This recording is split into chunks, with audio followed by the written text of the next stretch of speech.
This is a certified hood classic.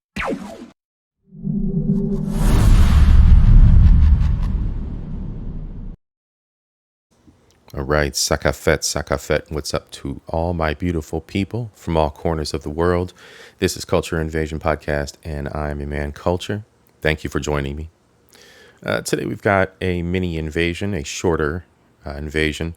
This one is a part of the Your Feelings Don't Matter series. This is number 4 remix, and this is the Sisterhood. So what we're going to cover here is a quick reaction, 5-minute react, and then we're going to go into a little bit of spiraling, my perspective, and philosophy on this situation, tragic as it is. All right, let's get started.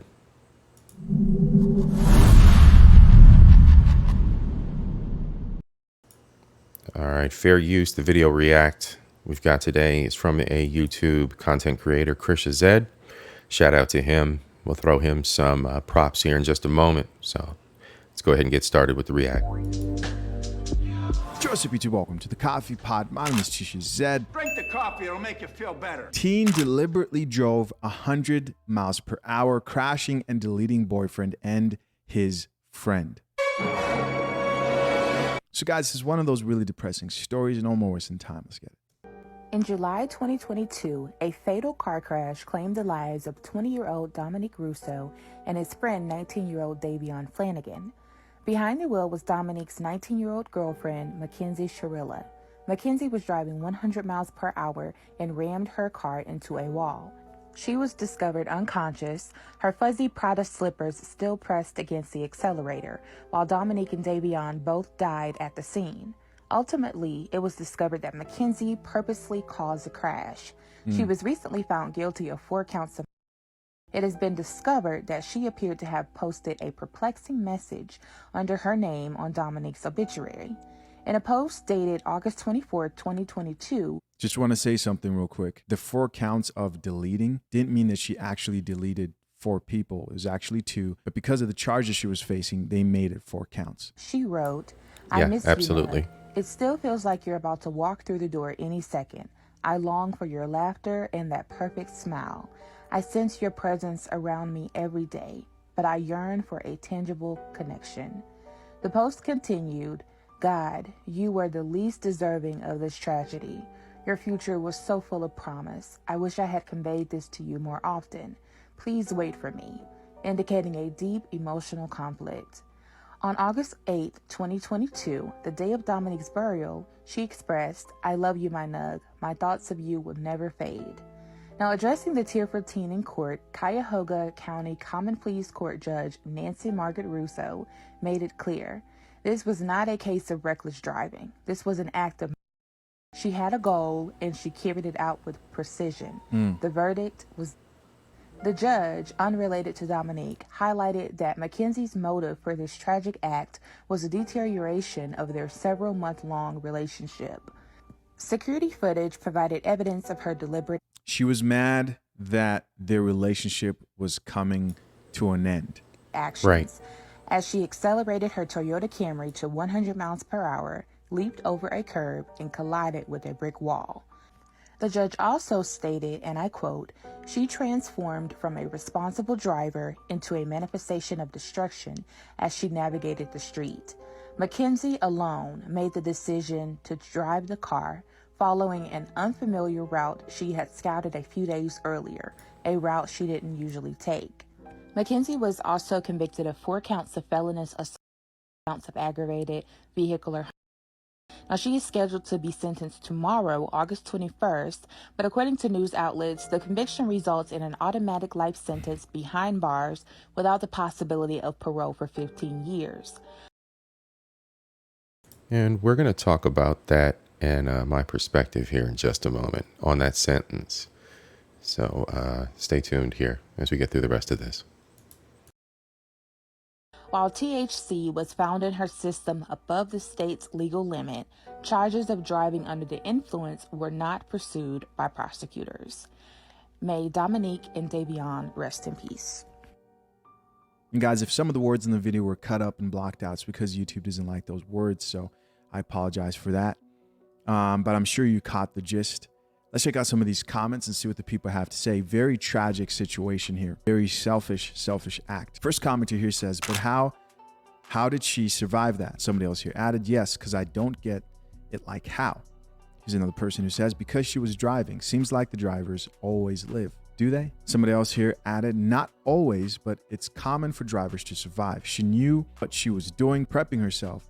They had no idea she would do it, so they couldn't prepare. Part of me also thinks, and maybe this is my spiritual side, is that some people are not going to get let out so easy, right? They're going to be kept alive to suffer the consequences and the torment of this type of a decision. Here's another comment that says, thank you for explaining the case. I was so confused and unclear of the details. Somebody else here says, this happened in my hometown. My teenage son went to school with them. Wow, that's crazy.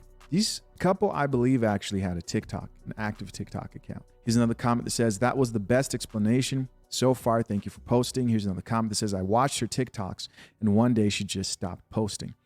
I was so curious why. Somebody else here says, that's so scary. Tragic story, man. Tragic story. Too many people, especially young people today, need help, therapy, and lots of it. Go Absolutely. talk to somebody. It's unfortunate, and of course, Absolutely. For everybody involved. As always, guys, I'm curious to know, what do you think? Leave your comments down below. I appreciate you for checking out. All right, Keisha, thank you very much for the video. Everybody check out Keisha Zed. He's got some great content out there on YouTube. I'm going to throw him a plug. I think you'll find it interesting. So, yes, please subscribe. At any rate, I'm going to give you my perspective on this now. I greatly appreciate what he mentioned there at the end regarding mental health. So let's get into that.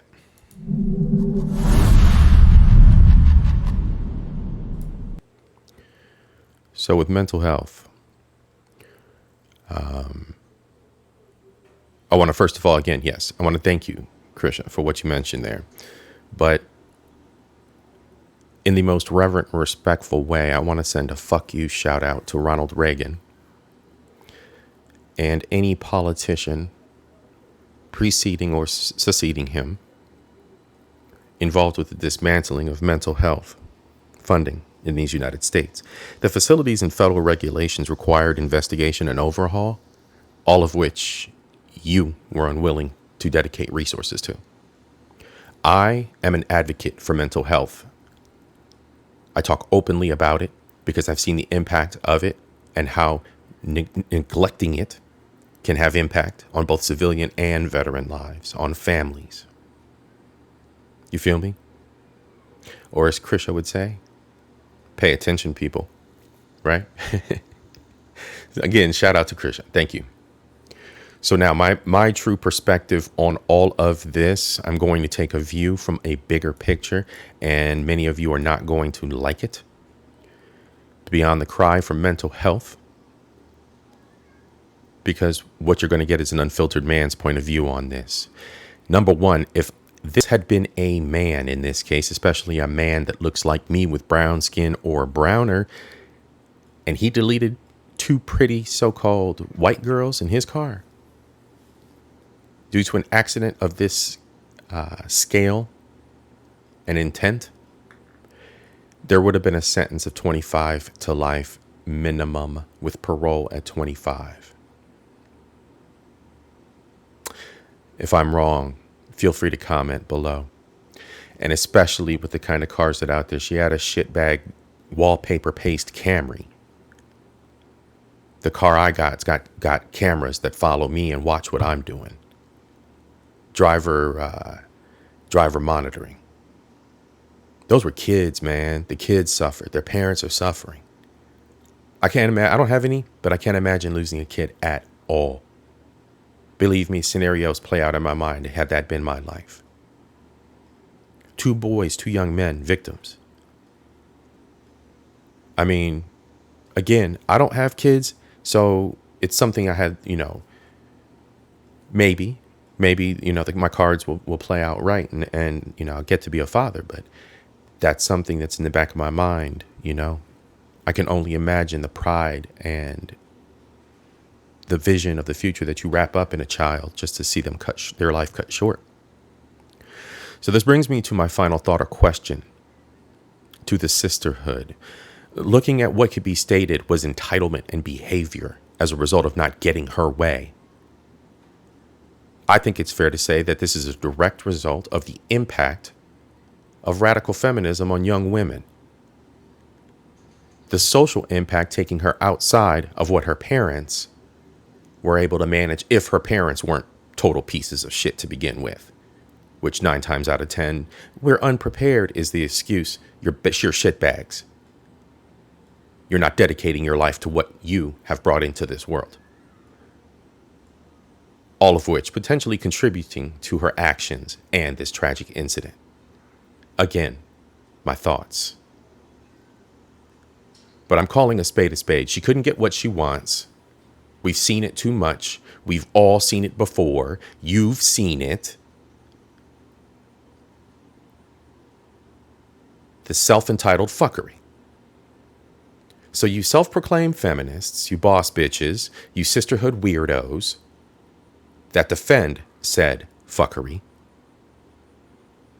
I ask you, so which one of these young men don't you need now? You don't need no man. Which one of these young men don't their families need now?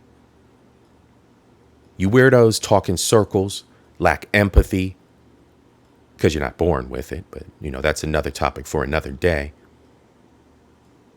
So I don't expect any intelligent retort from any of you. Surprise me. But don't backtrack. Don't backtrack on you don't need no man, even though they were kids. Don't backtrack on that. Don't start stuttering and shit, because suddenly your rhetoric has once again backfired. Stand on your biased, prejudiced square in the public eye fully with the tits out. Liberated woman, strong and independent, tits out. You don't need no men. Tell the world that these men's lives didn't matter. Tell the world that they were not needed. Your cause is flawed. Your cause is damaging to the few threads of culture that remain in this country. And the pendulum of feminism has flung so fucking far that you are poisoning, unchecked, our children. Full stop.